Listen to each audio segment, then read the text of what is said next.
What's up, YouTubers? Welcome to the first time ever on my channel, People's Choice Wrestling Awards for the year 2014, brought to you by your boy, Alyx, man. Thank you to all who have helped make this possible by voting or just watching it. Thank you very much for your contributions. We have a lot to get through. I got a lot of votes to make this happen. I think I got 200 almost? It took forever. Trust me. But yeah, guys, I tallied them up and now we have the results. Now I have one disclaimer before we get into the awards. In my last video with Preston, that's on Wrestling Paradise, by the way, the Wrestling Paradise Awards that was originally on here, I got a lot of negative feedback from stuff like, oh, we don't think Dean Ambrose and Daniel Bryan are Superstar of the Year. Oh, why is Brock Lesnar the best champion?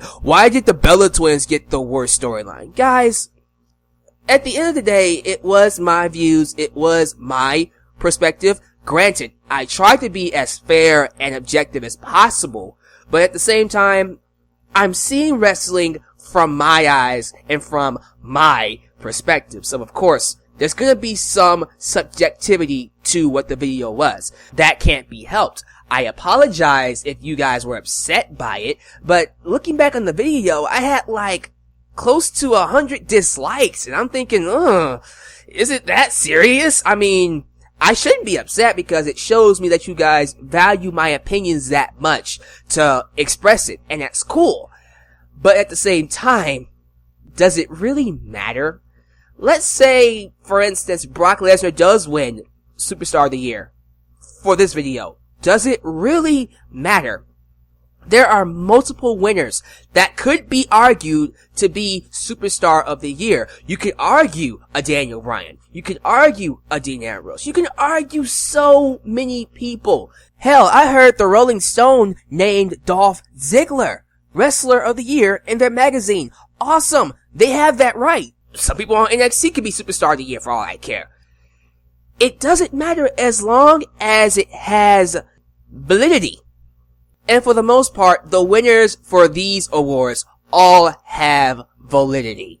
You know, it can be argued in one way or another that these guys deserve this award. So whoever wins it, guys, let's not throw any hissy fits. Let's not get any sands in our vaginas. It's okay, alright? It's just an award ceremony. Maybe you guys felt like it was too subjective. It was too closed-minded for whatever reason. And that's fine. So, we did this award ceremony where you guys decided. And the winners were chosen by majority votes. So let's just have fun. Let's not get all, I wish he won, I wish he won. It doesn't matter, okay? If you guys feel that strongly about it, maybe you should make your own award show.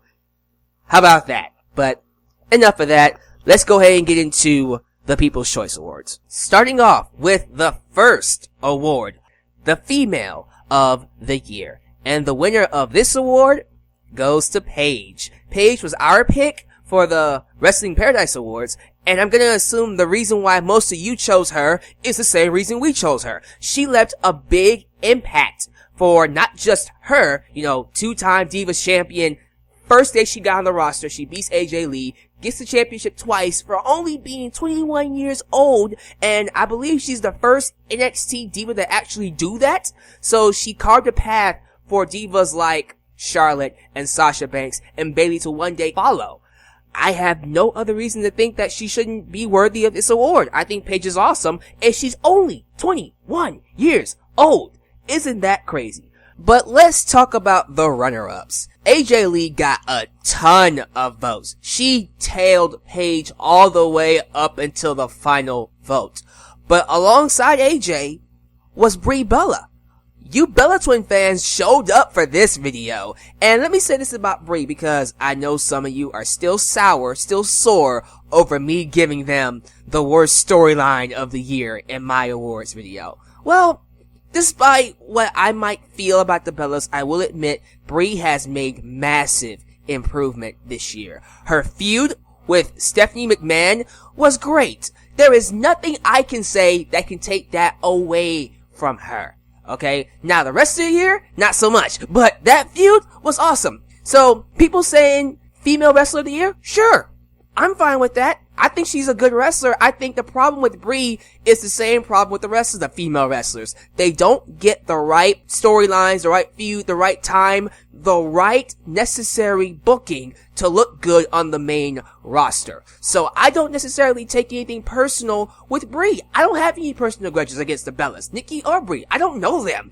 I just feel they're not female of the year material like Paige and AJ. That's my opinion. But you guys clearly showed me that she is. Unfortunately, Brie did not win. Paige won this one. But let's see what else we got here. The next award is Worst Female of the Year. Now, for this one, in my video, I chose Nikki Bella. But, you guys chose Eva Marie. And you know what? Not gonna dispute that. Eva Marie is terrible inside the ring. But last I checked, the last match she had was on a random episode of NXT. I don't remember her wrestling all that much this year. I don't know. I guess we just went to her because by default she sucks, so she's the worst one. Cameron is runner-up. Again, I don't remember seeing them on TV all that much. So I wouldn't necessarily choose them because I wouldn't think that's fair, in my personal opinion. They don't get TV time, so therefore they suck. But I'm not gonna say they're good because they're not. And this is your award ceremony, and Eva Marie is terrible inside the ring. I still do not understand why she has a job even now. I get that she's trying, but maybe it's just that she's not all that good. Somewhere, someone has to be saying she's just not all that good. But whatever. She's the worst female of the year. Thank you, fans, for your votes. Next award is, I believe, Return of the Year. In my video, I said it was the Ultimate Warrior because Warrior was gone for decades, multiple years, and I thought I would never see him back. But not only did he come back, he was inducted into the Hall of Fame, and then the very next day he dies. Sad stuff. Sad stuff. So to honor him, I gave him the award. But you guys chose someone different. You chose The Rock. The Rock returning to confront Rusev. You know what? That Raw, I remember it wasn't all that good. But then all of a sudden, I changed the channel, and the moment I do, my Twitter blows up. The Rock is back! The Rock is back! Turn the show back on! And I'm thinking, you guys are screwing with me. So I turned it back on, and long and behold, it was The Rock. I lost it. I was like, yeah! The Rock is back! And I can't believe it. You know, that segment with Rusev, I believe, made Rusev into a legit competitor. I take Rusev more seriously now ever since he confronted The Rock on that show. And to his credit, it was the best thing that could happen to him. So yeah, The Rock's return, completely fine with it winning the award for Return of the Year. Nobody saw it coming. Not a single dirt sheet saw this coming. And it's nice. It feels awesome in this day and age with the internet to get a surprise. So, awesome stuff. Moving on to the next award. Storyline of the Year. In my video, I said Daniel Bryan versus The Authority, Daniel Bryan's rise to WrestleMania 30. You guys agree with me. Storyline of the Year goes to Daniel Bryan and his fight against The Authority. Went on for about half a year, since SummerSlam 2013 all the way over to WrestleMania 30. And again, we rarely get storylines that last that long and have a great blow off. Whether or not it was the long-term plan to make Daniel Bryan the world champion at WrestleMania 30, it doesn't matter. It happened. Daniel Bryan was made into a legit top guy because of this storyline. Triple H, Stephanie, everyone involved did an awesome job to help fans get invested. Daniel Bryan was made because of this. Definitely, without question, storyline of the year. Runner-ups, of course, was Seth Rollins betraying the Shield, which led into the feud between Dean Ambrose and Seth Rollins. And I think the other one was the Bella Twins feud with The Authority, which to me is fine too. Guys, without question, that was an awesome storyline. Worst storyline of the year. You know what? Let me get my bulletproof vest. Zip. Let me get my helmet for protection. And let me build a wall so you guys can't hit me. Worst storyline of the year, as decided by the fans, goes to Nikki Bella versus Brie Bella, the Bella War. Now wait, put away your pitchforks and knives. Put it down. It's okay. The torches, put them out. Listen to me, okay? I know you guys love the Bellas. For some reason, the Bella twins got a huge following that is somehow watching my videos. I appreciate you. You are in no way wrong for liking the Bella twins. You may love them, support them. They appreciate it. But dear God, do not sit there and pretend they did not have a crappy storyline. The storyline they had was terrible. It started off initially cool, with Nikki Bella turning on Brie. That was nice.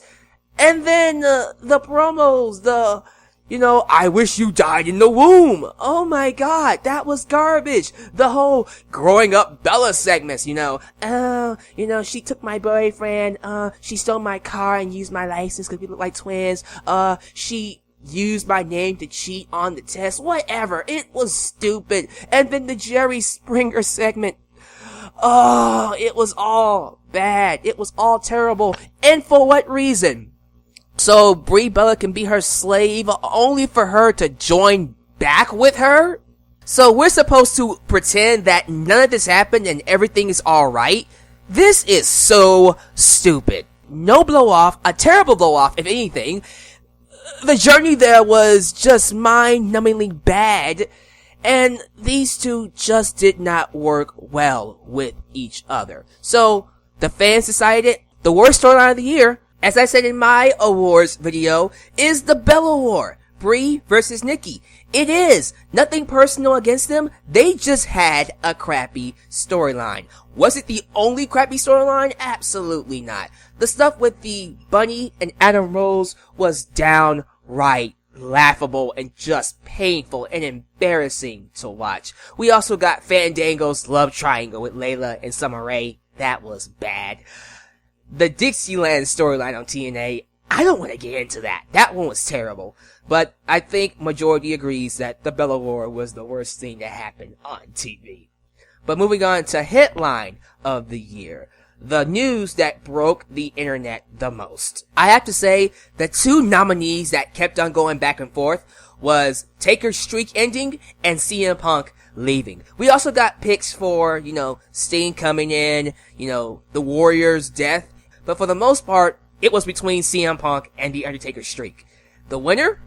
CM Punk. CM Punk leaving the WWE and his podcast with Colt Cabana shut down the internet, changed the landscape of wrestling, period. CM Punk was an integral part of not just WWE, but wrestling in general. This guy left the business, went to UFC, had a lot of just downright revealing and nasty stuff to say about WWE on the podcast, Colt Cabana's podcast, and we were all just sitting back going, oh my god, it is awesome. Man, I can't argue against this, man. Definitely, headline of the year has to go to CM Punk leaving the WWE. Segment of the year. We got a couple of them. We got Hogan, Rock, and Austin at WrestleMania 30. Great stuff. Stephanie McMahon arrested. Great stuff. The Ultimate Warrior's final promo. Good stuff. Rollins turning on the Shield. Bryan turns on Bray Wyatt. Bray Wyatt singing with the choir while John Cena is inside the cage. So many of them. But the winner, by most votes, goes to Daniel Bryan's Occupy Raw segment. The segment that set up Daniel Bryan's match at WrestleMania. If he was to beat Triple H, he would get the main event. Awesome segment. You see all these fans entering the ring because it's a play off of the Hijack Raw hashtag we tried to do for Chicago. WWE was intelligent enough to go, you know what? Let's use that for a storyline. Occupy Raw. Because you had to make it professional, right, Vince? Whatever. But great segment overall. Everything about it was great. Stephanie was awesome. Triple H was awesome. The fans were awesome. Daniel Bryan was awesome. one of the best segments I've seen ever, in my personal opinion. But there you go. Segment of the year. Worst segment of the year. Bella Twin fans, take it easy. You will be glad to know the Bella Twins did not win this award. They won it from me on my channel, but you guys reminded me of a terrible segment, an even worse segment that I completely just took out of my mind because it was so bad. The Today Show, featuring Adam Rose, Hoda, and Kathy Lee.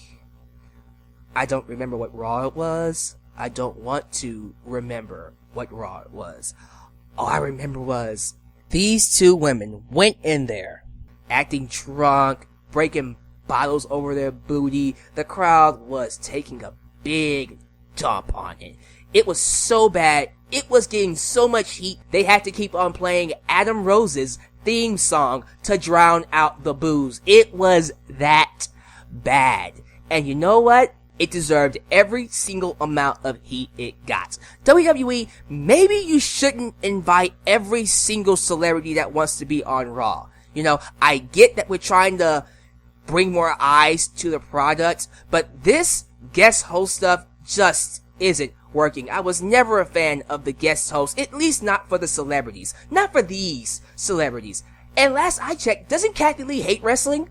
Yeah, she hates wrestling. Go read her book. She said some nasty things about WWE. So I don't understand why they brought her in. It doesn't matter because it was something I don't think we need to remember at all. So, worst segment of the year. Let's all pretend this never happened. It never happened. Alright, we got a lot more awards to get through, so let's go ahead and keep on chugging. Most Improved Wrestler goes to Seth Rollins. I think a lot of people felt like the guy went from the one we felt wasn't gonna make it in the group of the Shield to being the guy who's the most successful, or looks like he's gonna be the most successful in the group. Now, in WWE's eyes, it's Roman Reigns, and I felt like it was Roman Reigns even back then, but still, we never thought Seth Rollins would be this good. We knew he would be good, but we felt like mid-card IC title worthy good. We never thought he would be like main event heel good. Dear God, did he prove us wrong. So yes, Most Improved Wrestler has to go to Seth Rollins by far.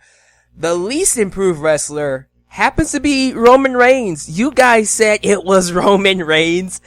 Yeah, I agree. I kind of feel like ever since the Shield got separated, the one that looks very weak happens to be Roman Reigns, and ironically, he's the one that WWE likes the most. While he still has the Shield get up, the Shield music, and has the Shield entrance, Seth Rollins and Dean Ambrose have deviated so much from the Shield and have created their own characters and their own paths. And Dean Ambrose and Seth Rollins are the ones wrestling in the main event, while Roman Reigns is still in the mid-cards doing what he did before. So, yeah, the guy has not gotten all that better.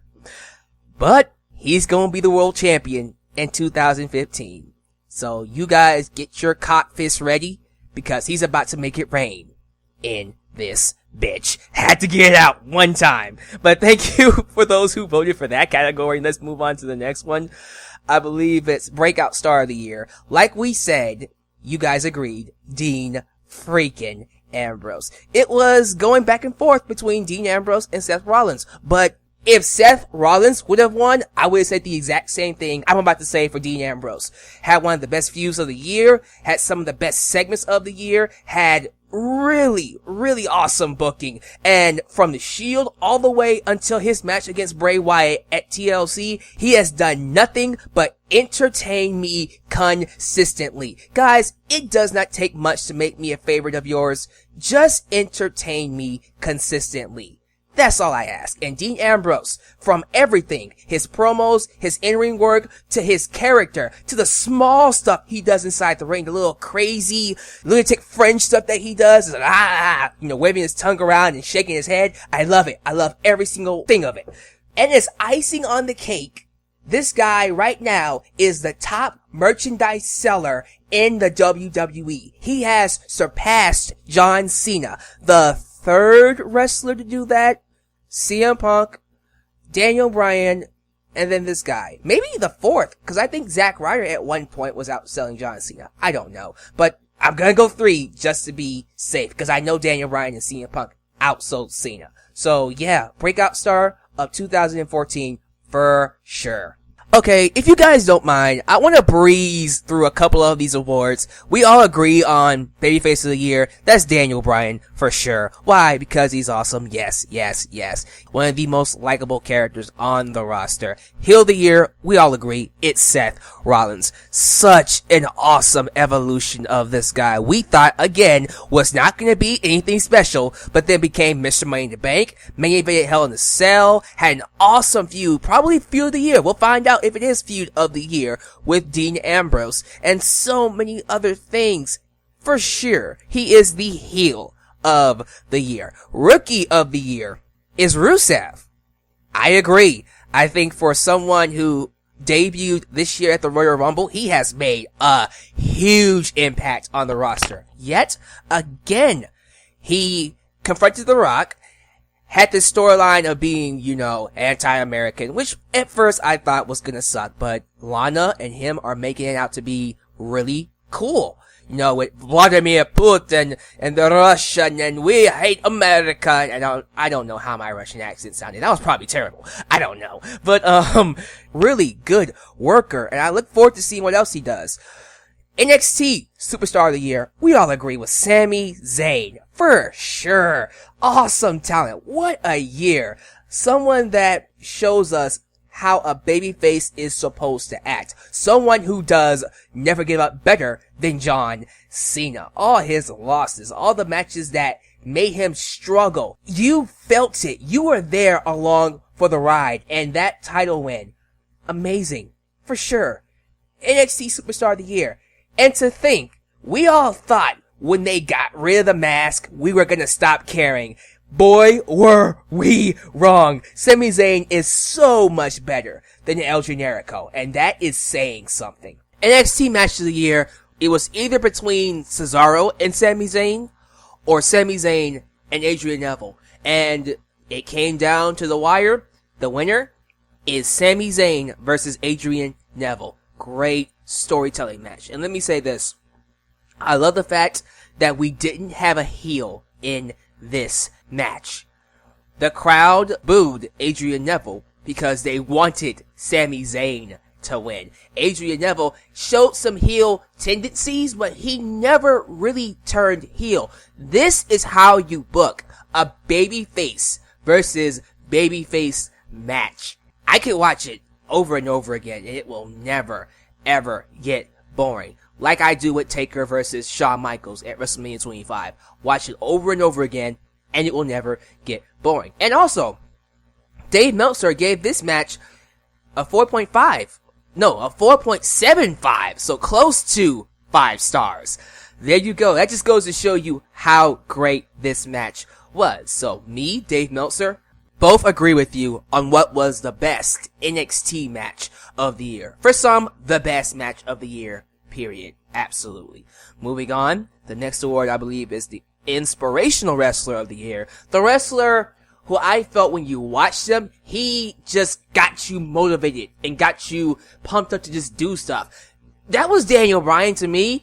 To you guys, it was also Daniel Bryan. When that man came out, just filled with energy going, yes, yes, yes. It got you pumped. Man, it feels good to see someone like a Daniel Bryan who does not fit the WWE mode just go out there and just kill it. Night in, night out, every single time, bringing the energy, getting the crowd invested. This is what top stars do. And just like Shawn Michaels did back in his day, Daniel Bryan has proven that you don't have to be 6'5", 300 pounds or more to be a superstar in WWE. You just have to be good enough. And that is why he is the most inspirational wrestler of 2014. Now, the most hated wrestler, I'm not gonna lie, I thought for sure was going to be the Bunny. Cause I hate the freaking Bunny. And I know you guys do too. But he didn't win it. The guy who won it, I shouldn't be surprised, but at the same time, I'm laughing inside. It's John Cena. It's like, duh. Of course he's gonna win it. Man. Again, it's not the fact that we hate him personally. I think John Cena, the talent itself, can be someone so much better than what he is on TV. But the booking, the protection, the constant shilling of him, and the fact that he became a 15-time world champion this year and is on his way to being most likely a 16-time and tying Ric Flair's record. I can completely understand why the crowds turn on him so frequently. Not saying everybody hates John Cena, but enough does to where, honestly, he might as well be a heel. The WWE will never turn him heel, but he might as well be one because the crowd hates him. I know kids who are sick of John Cena and his stupid, wacky, cartoonish comedy promos that just give me a headache, but whatever. It is what it is. He is the most hated man in 2014. Next up, most popular wrestler of the year. Who do you guys think won? Daniel Bryan, of course. You guys know why. But worst champion of the year. This one is interesting. Top 3 people you voted for: Sheamus, John Cena, Brock Lesnar. The winner is Brock Lesnar. And everyone has the exact same mentality. The fact that this guy came in, only defended the belt once, and then left for the rest of the year. Did not sit well with a lot of people. And I completely sympathize with you. I understand that. Now, in my video, I named Brock Lesnar the best champion, based off of the whole idea that, listen, you had him defeat the streak, and then squash John Cena. There is no way, no better way you can make a champion than that. But I also see the other side of the coin. Okay, he's not here all the time. He barely wrestles more than 3-4 times a year.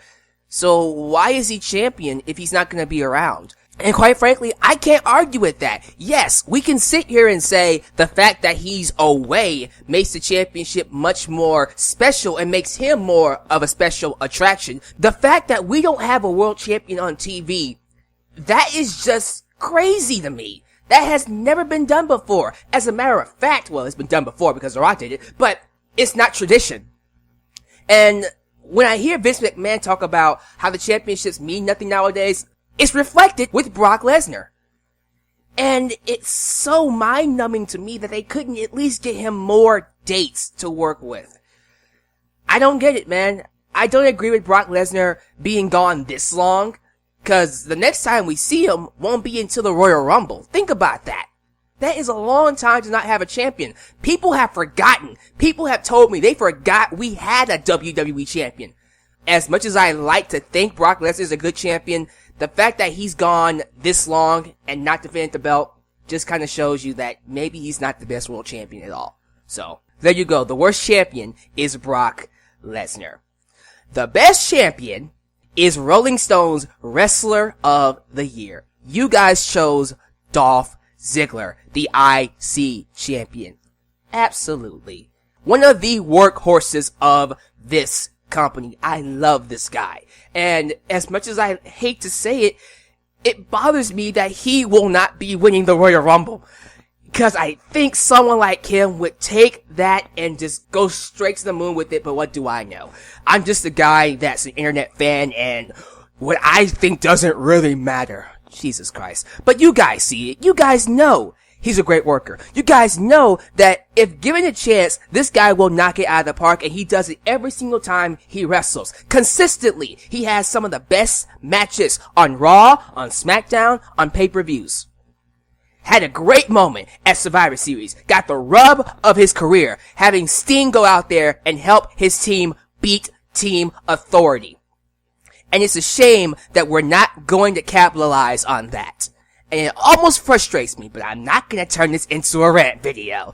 Best champion of the year, without question, I agree, Dolph freaking Ziggler. Alright guys, time to give out the best awards for this ceremony.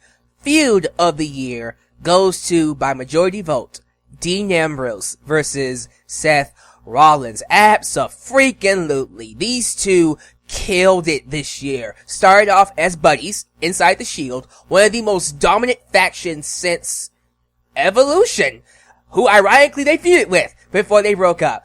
But you had the betrayal by Seth Rollins, which was then followed by him joining the Authority, the same people who he had a feud with. He became Mr. Money in the Bank, all the while having Dean Ambrose chase him consistently, always. And then Battleground, their match didn't happen because I think Seth Rollins ran off, Dean Ambrose tricked him. They had another match at SummerSlam, which was supposed to be a lumberjack match. Everyone expected it to suck. It was a great lumberjack match. They brawled all over the place. Seth Rollins gets away. Yet again, he beats him. Then we have a match the very next night. Falls Count Anywhere. One of the best matches this year. And Seth Rollins puts Dean Ambrose out by stomping his head through cinder blocks for a month. Wow. Wow. Craziness. He comes back and then finishes the feud for now inside Hell in the Cell. Main evented Hell in the Cell, by the way, the pay-per-view. Deserved it. Such a great build-up, such a great feud, created some awesome moments for 2014. In my personal opinion, it kept Raw afloat during a time when Raw was sucking, and I mean sucking big time. So, for sure, feud of the year, Dean Ambrose and Seth Rollins. Company of the year, I love how in my video, me and Preston said NXT, although NXT is a part of WWE. Well, guess what won Company of the Year? NXT! We all see NXT now as its own brand, as its own company, separate from WWE because of how it's booked. To me, it is extremely hard to associate NXT with the WWE because it is far superior of a brand, of a promotion, of a show than any show from WWE. Raw, SmackDown, even some pay-per-views. NXT's pay-per-views whoop the asses of the WWE pay-per-views. For sure. Worst company of the year. Okay, here we go again. Getting behind my bulletproof vests. Alright, TNA Marks, let me have it. The worst company of the year, as decided by the fans, is TNA. Where do I start? You fired AJ Styles. You got rid of Hulk Hogan. You got rid of Sting. You lost a lot of your wrestlers. Your TV product has died a slow, painful death. And instead of building new stars, you decided to rely on ECW. Go to the New York tapings, which barely did anything for you. You lost Bully Ray. You lost a lot of the people that helped make your company.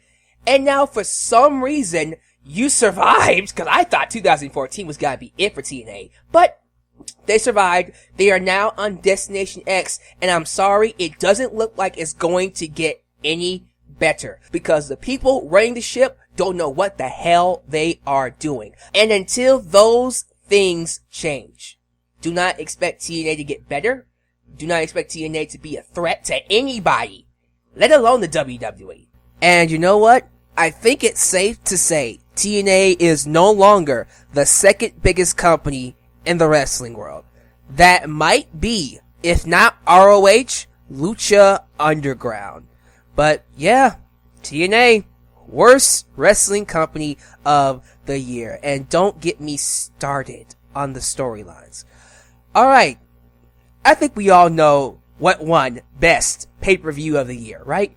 WrestleMania 30. Great show. One of the best WrestleManias I've seen since 24, 23, 21, 20, you name it. Great show overall.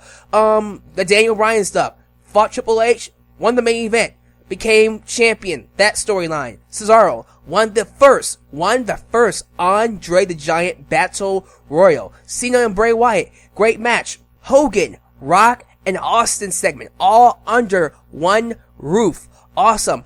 Appearances from legends. It feels good to say WrestleMania was the best show of the year, as it should be. I don't think we will have this privilege next year, but let's see what happens. The worst pay-per-view of the year. Some said the Royal Rumble. That was some BS. having Batista win the Royal Rumble and not put Daniel Bryan in there pissed a lot of people off. And then that Cena versus Orton match was terrible. I get ya. Battleground. One of the most forgettable, most disappointing pay-per-views of the year. I understand. But the winner is TLCS 2014. If you want my full thoughts on that show, go watch my review on it. Just terrible matches. Stairs match. Steel stairs match. Whatever you want to call it. It was stupid. It was dumb. Terrible match. Chair match involving Ryback and Kane. Stupid. Dumb match.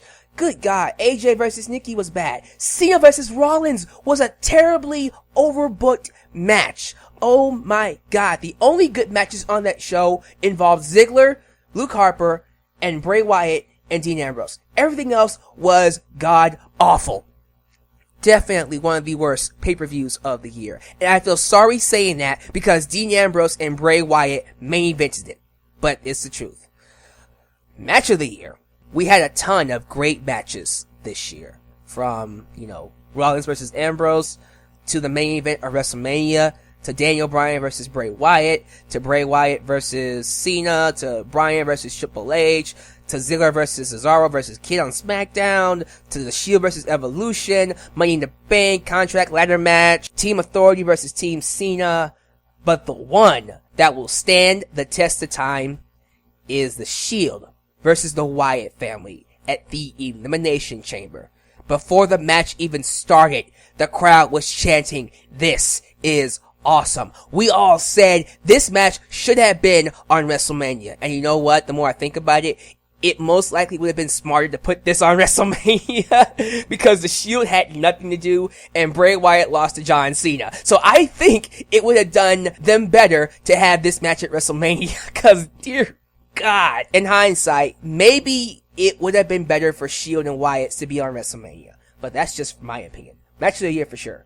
TV show of the year by a landslide is NXT. Same thoughts for my Company of the Year award. Now, these last two, Tag Team of the Year, last three. Worst Tag Team of the Year and Wrestler of the Year. Tag Team of the Year came down to the wire between the Usos, Miz, and Mizdow. I love both of them, and honestly, if I could, I would make both of them Tag Team of the Year. But there can only be one. The winner is the Usos. Ooh, so really awesome. Great matches, great title run. I am so happy to see these guys break out and become a top babyface tag team this year. And I noticed a lot of people not like them. And I think it's more because there was a point where the Usos were a little bit overbooked and a little bit too strong. Made out to be too strong, if anything else. And I think fans are still kind of sour at them for that. Well, don't blame them for it. Blame the WWE. I mean, think about this, guys. Think about how many tag teams we had this year. We lost the Wyatt family. We lost the Primetime Players. We lost the Real Americans. We lost the 3MB. We lost so many other different tag teams. The Usos can only face the Wyatt family so many times. They can only face the Rose Brothers, Goldust and Stardust so many times before you get sick of them. And I think fans just got sick of the Usos. But you can't deny that they are a great tag team and definitely the best. Miz and Mizdow definitely deserves to be runner-up. And you know what? If they would have won, I would not have been pissed off. Worst tag team of the year, Adam Rose and the freaking Bunny. Get the hell off my TV set. Whoever said this was a good idea should be fired! Damn it! This is stupid! Damn, Bunny, nobody likes your stupid ass. This isn't 1994, Vince. Damn. Moving on. The big award. Wrestler of the Year. Okay, we had people vote for Dolph Ziggler. We had people vote for Randy Orton. We had others vote for Brock Lesnar. We had others vote for Cesaro. And we had people vote for Roman Reigns. Nobody voted for John Cena. But the top three that got the most votes, and they were neck and neck, Daniel Bryan, Dean Ambrose, and Seth Rollins. The winner for Wrestler of the Year is Seth Rollins. Congratulations, man. And you know what? I agree. Seth Rollins was involved in pretty much all of the best matches this year. He was involved in the top match of the year, Shield versus Wyatt. He was involved in the Dean Ambrose feud, which is Feud of the Year. He was involved in the Authority. He was involved in pretty much everything, and he didn't miss one freaking day. If you rewatch 2014, you will notice that Seth Rollins was on every show. Raw, Main Event, SmackDown, every pay-per-view. He did not miss one freaking show. If there was ever someone who would get the title for Workhorse of the Year, it is Seth freaking Rollins. He did not miss a damn show. Mr. Money in the Bank had some of the biggest moments of his career, and even biggest wins, because he beat John Cena. You know, he curb-stomped Brock Lesnar and became at one point the most hated man in WWE. Every time he went out there, they chanted, "You sold out. You sold out." See guys, when I say I want new stars, when I say I want people to step up and make a name for themselves, Seth Rollins is a guy I want wrestlers to model after. He didn't reach the top by following the WWE mold like most of them do. No, he got to the top for being good, by being the best wrestler he can possibly be. Whether he's a heel or whether he's a face, he is good at what he does, and for sure, Seth Rollins has a great stake at being the top wrestler of the year. Same thing goes for people who feel like Daniel Bryan is, for people who feel like Dean Ambrose is, and for people who feel like Brock Lesnar is. All four of those guys have a stake at being Superstar Wrestler of the Year. But for this award ceremony, the award goes to Seth Rollins, the future of WWE. And there you go, guys. That is the award ceremony. Again, thank you to all for your contributions, for watching, for voting, and I hope you enjoyed this. Give me your thoughts down below on the awards. If you are satisfied with these awards, if you're not, feel free to express yourself. We're just here to have fun. Alright? But thank you guys for watching. Like me on Facebook, follow me on Twitter, check out AlexManV2, and everything down below, including Wrestling Paradise, in the description box. With that said, thank you guys for an awesome year here in 2014. I will see you at my next video. Your boy, Alyx signing off. Peace.